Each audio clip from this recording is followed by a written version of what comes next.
enjoy your health and your wealth, but don't ever forget to appreciate what you have. Because we take a lot for granted, a lot. If you think you got a problem, go walk through a children's hospital, any children's hospital.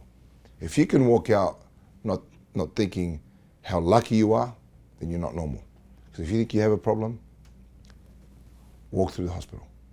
Because someone's child is sleeping in that bed at the hospital, but they're not coming out. My name is Elie Eid, Elie-Eid.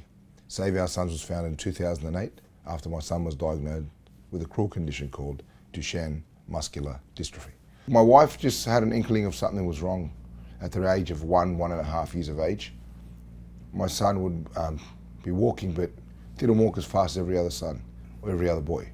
When he'd get up off the floor, he'd be using furniture, or he'd need some sort of assistance to get up. So we took him to the physio, as you would, the doctors, and they put it down to low muscle tone. We thought, okay, low muscle tone.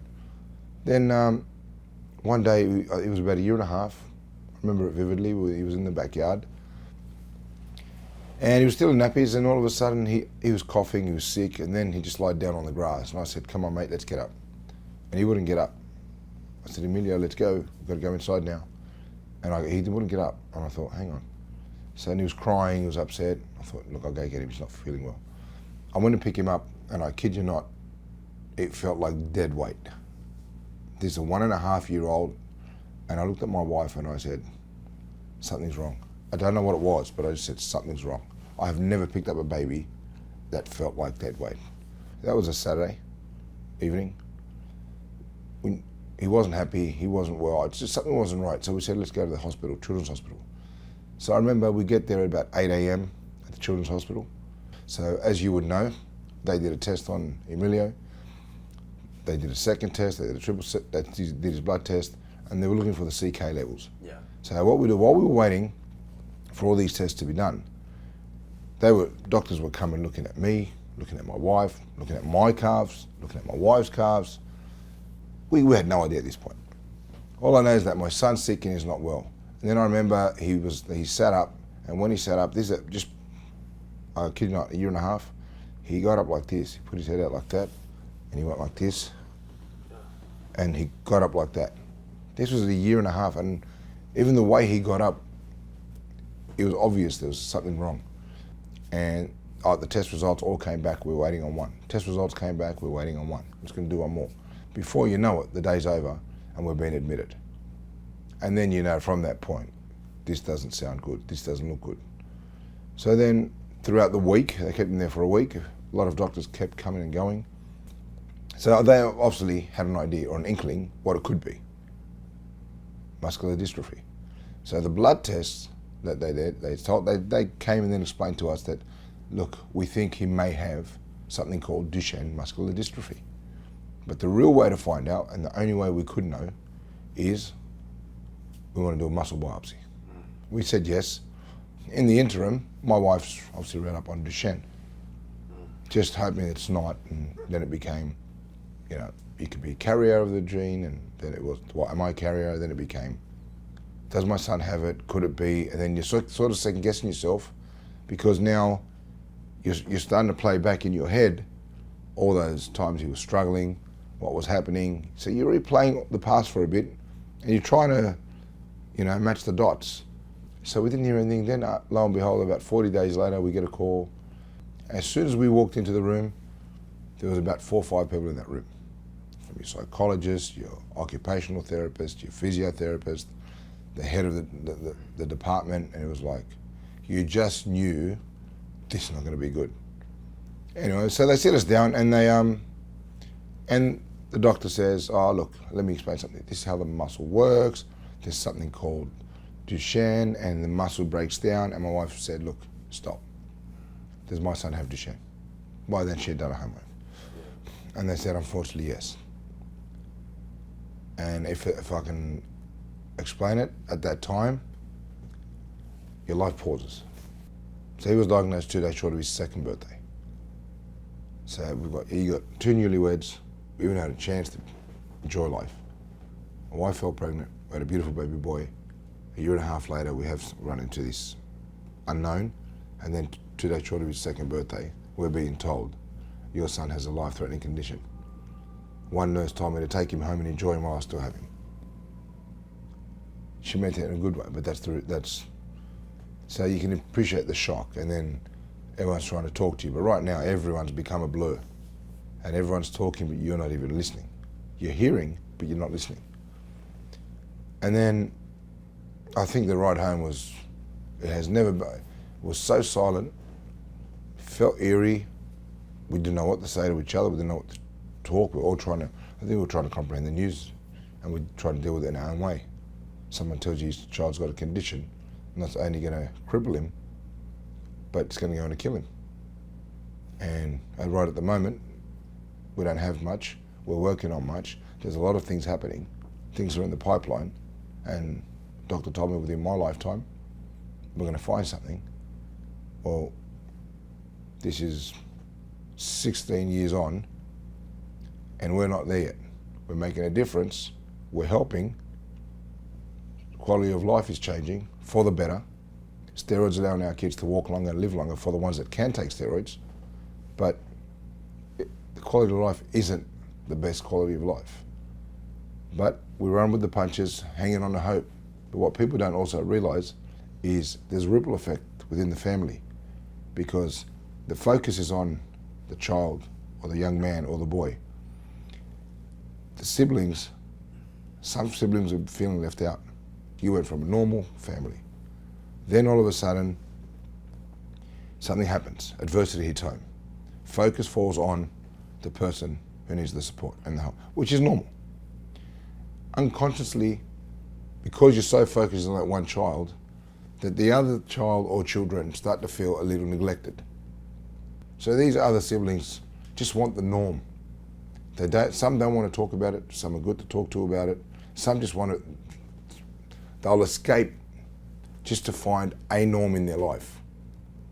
And they too have emotions, and they too know, not if depending on your age group, but for the ones that understand that their brother hasn't got a long life because of his condition, unless a cure is found, just like mum and dad are dealing with it, that's their sibling.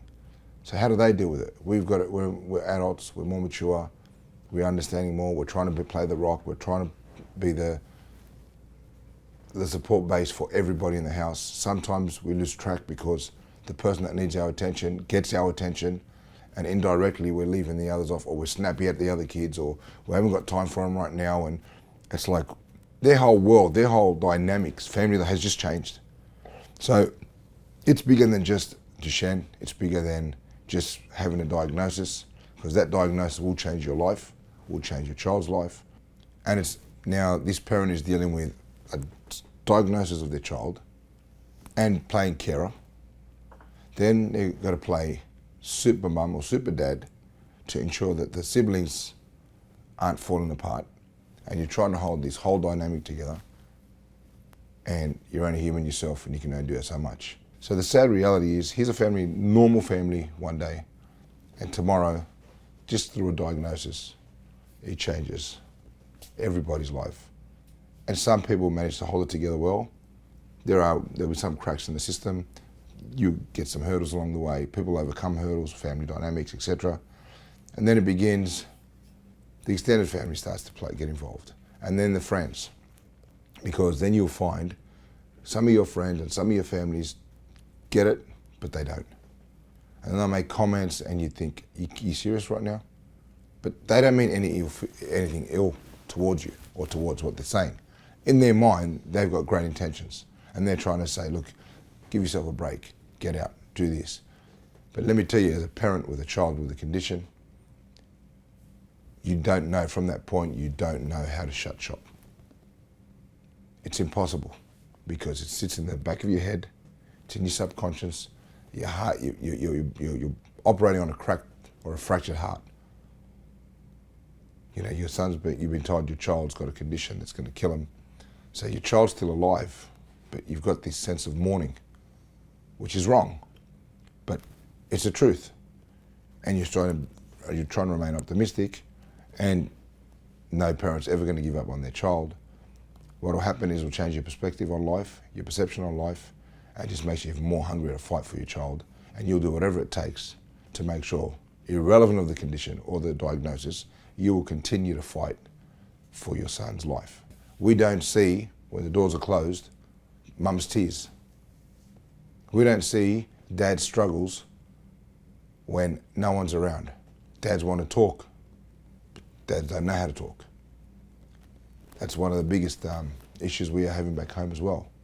Dads need to open up, dad needs to talk, but what do we want to do as dads? All we want to do is protect and fix. And on top of that, you watch people, life will go on, and you watch their child grow and move up and get on with it and go to their formals and to their proms and, you know, get married and drive a car and have a girlfriend, and you find your child is still stuck in the same place watching the world go by. From my perspective, my son's drowning, and all I can do is sit there and watch. I can't jump in. I want to jump in, I'm trying to jump in, but the sad reality is there's all these barricades that aren't allowing me to jump in to get him out there. And he is looking at me as my son, just that look for help. You're trying to comfort him, you're trying to talk to him, behind a barrier, saying keep swimming, keep your head up, hold on, hold on, hold on. And he's right there, and yet you can't get in there. I think when you have to fight for your child's life, I think that's the worst thing that can ever happen to anyone. I don't even think it's worse fighting for your own life. If I had a choice today to give up my life for my child, I'll do it in a heartbeat, and so will every other parent. I won't even think twice. But I don't have that option. Nothing that we say or do is going to ease the pain. All these nice words, all these nice analogies, it band-aids the wound.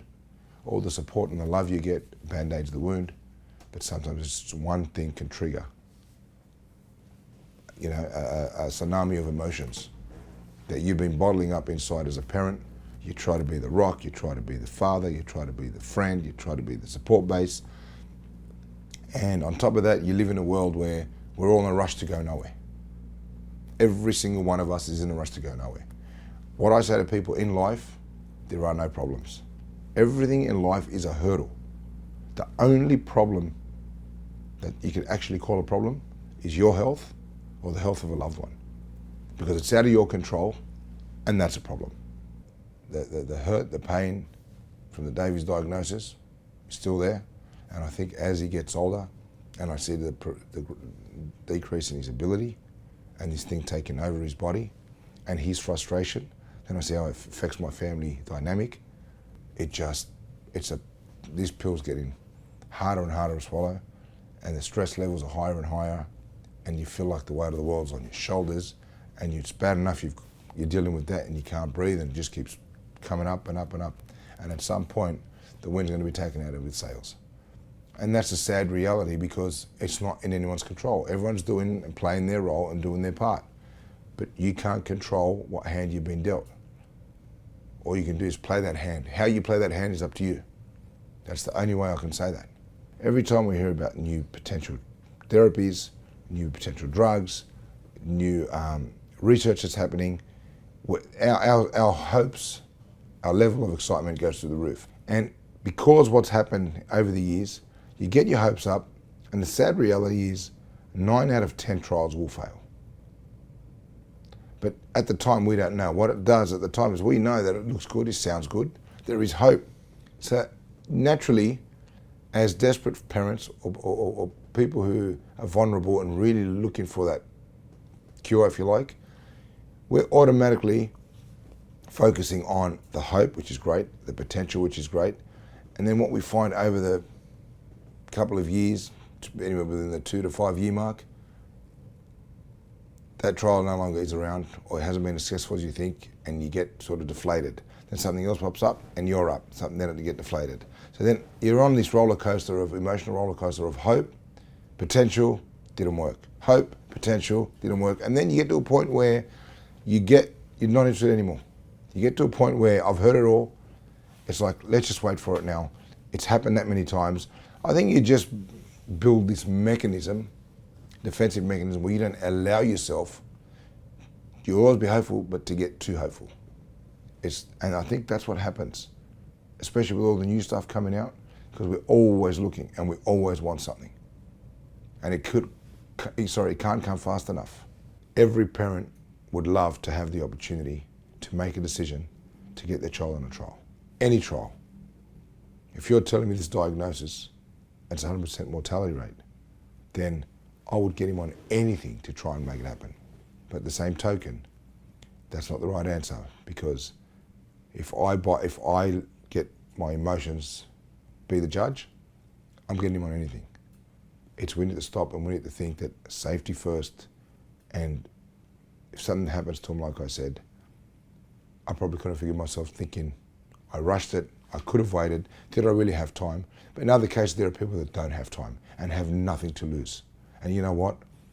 Kudos to them. You go there and you do whatever you have to and you got on any trial, because if you've got not much hope and there's not much happening and there's a small window of opportunity, where you take that. But always, always make sure you ask the professionals. I will say this to everyone, check in with your doctors, and there's nothing guaranteed. And expect the worst. I think you learn how to channel your emotions just through your experience. So the way I think is different to a newly diagnosed parent or someone who's got a young kid, because what they'll see is a selection criteria fits their child and it's their age group and they can get on and they can do this and then great, if you can get them on, get them on. Just do not walk in there hoping that's a magic pill, magic drug, because I think we're so desperate that we forget that there's a chance that it could not work. We hope not, we want it more to work. And that's where the blow comes. That when you've tried, you've moved your family, you've gone back and forth, you've been on for a year and a half, and some will believe that it's working, because it could be a placebo, because we want to believe it's working. We are so desperate to know that it's working. So sometimes we think things are working and think things are better, but then you talk to the professionals and they give you the facts and figures, because as they say, facts and figures don't lie. And it's actually not happening like they would. And then that comes crashing down, and then you're back in the line looking for the next trial and so on. Losing a loved one is probably one of the worst things. So anything in my life, or anything that happens in life, is never going to be worse than that. So if I haven't got there yet, doesn't matter what's going on in your life, it's not as bad as that. And if you can think like that, then it is bad, and it's hard, and there are hurdles, and when it rains it pours. But you got to put it in perspective and live every day to the fullest. And every time you open up your eyes, it's a blessing. And one thing I can tell you, that from my own opinion, my own experience, that I see life from a different perspective. I have a different lens on now. Because I see and I hear what happens around me, I now talk to people in a different manner, and it's not like feel sorry for me. I believe my son's my biggest blessing. And I believe I'm the luckiest man in the world. As hard of a pill it is to swallow, he's changed me as a human being. He's made me be a better person, but more importantly, he showed me the world from a different light. So what I say to people these days is, enjoy your health and your wealth, but don't ever forget to appreciate what you have. Because we take a lot for granted, a lot. If you think you got a problem, go walk through a children's hospital, any children's hospital. If you can walk out not thinking how lucky you are, then you're not normal. Because if you think you have a problem, walk through the hospital. Because someone's child is sleeping in that bed at the hospital, but they're not coming out. So unfortunately for us, it's a tough road for families. Duchenne muscular dystrophy is a tough road to travel. But we're all there, we're all walking, we're all making a difference, we're all singing a song, we're all trying, we're raising awareness, hence why this video is so important, that everyone hears and sees and listens, that this whole thing is bigger than Duchenne. It's bigger than any of our organisations. It's about rare condition, and it's about making change, because anybody in our world that falls under the rare condition space has to fend for themselves. We are not a mainstream condition. You have breast cancer, half the population of women. It's going to get a lot more attention, rightly so. But what they shouldn't do is leave these little ones out, because a lot of our kids and a lot of rare diseases and other conditions, these sick children or young adults or older people still have a lot to offer in society and play a major role in life. So let's not forget them. So I said to my wife, I need to do something. I want to start a charity. And I said, what do we do? What do we call it? She said, Save Our Sons. I said, why Save Our Sons? She goes, what's the global call for emergency? SOS. So Save Our Sons. SOS is a cry for help. Over the years, there have been other organisations, great organisations, and they look after multiple muscular dystrophies.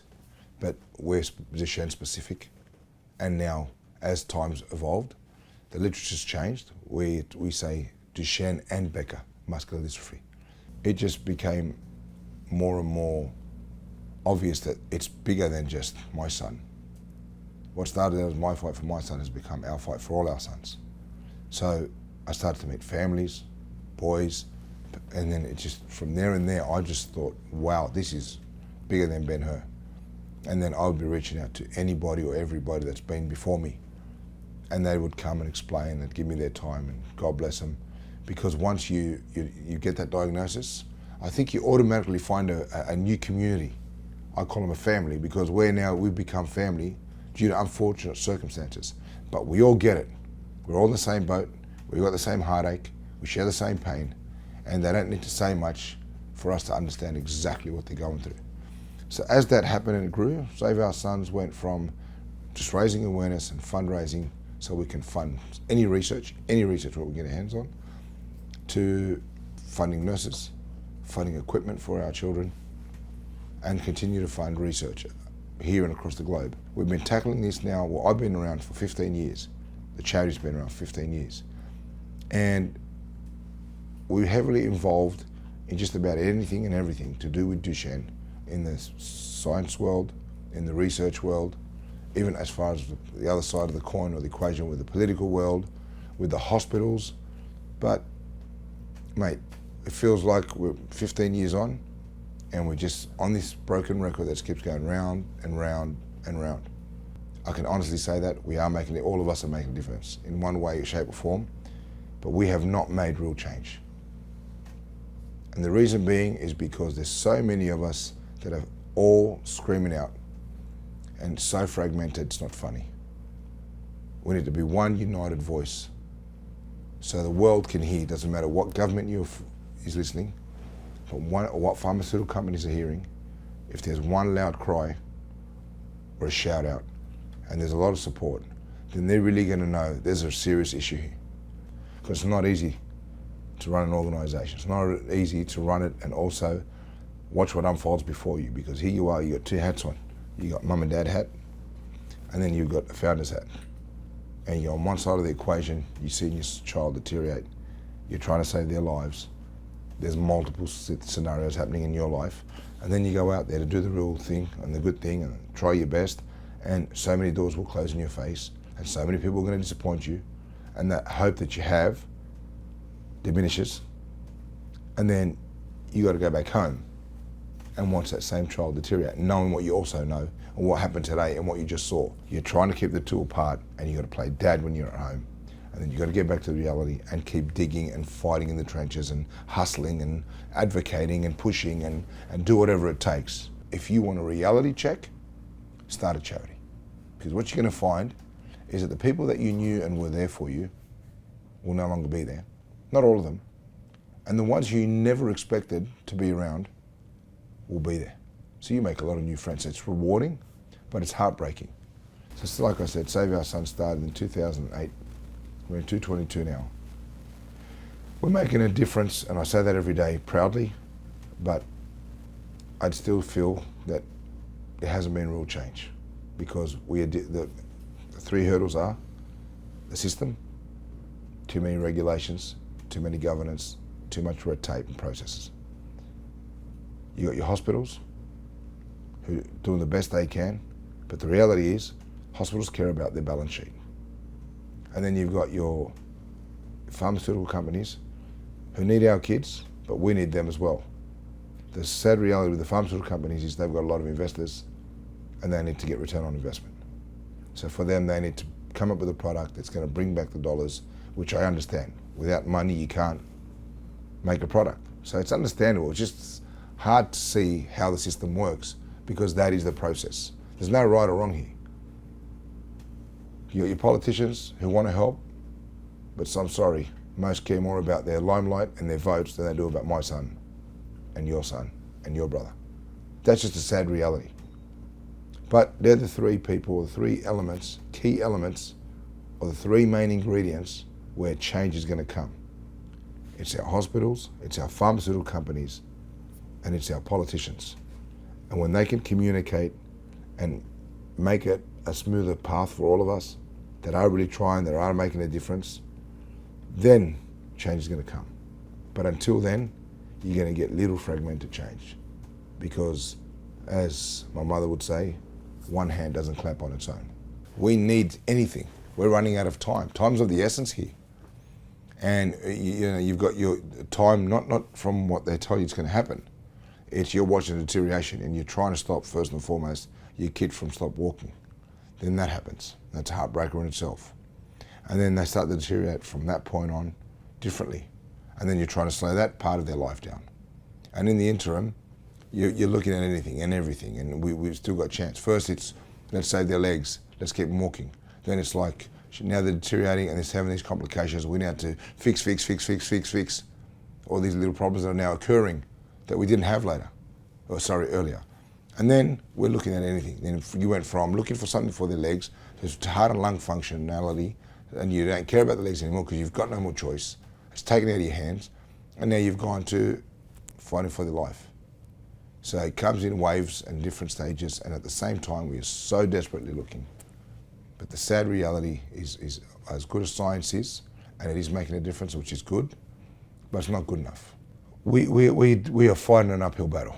We are looking for a needle in a haystack, and unfortunately this condition is not clear cut. And because of that, it's causing a lot of fraction within. Trials work for this particular deletion. This works only for this, for the heart and lungs, and this, we're trialing something that can potentially work for everything, and then everyone's clutching at straws. We're all looking for anything and everything and hope, and rightly so, and so we should. Without hope, you have nothing. So we need to be optimistic, we need to keep fighting, we need to keep looking, we need to continue to make inroads. And if we get to the end of the road and there's no more road, then let's create another road.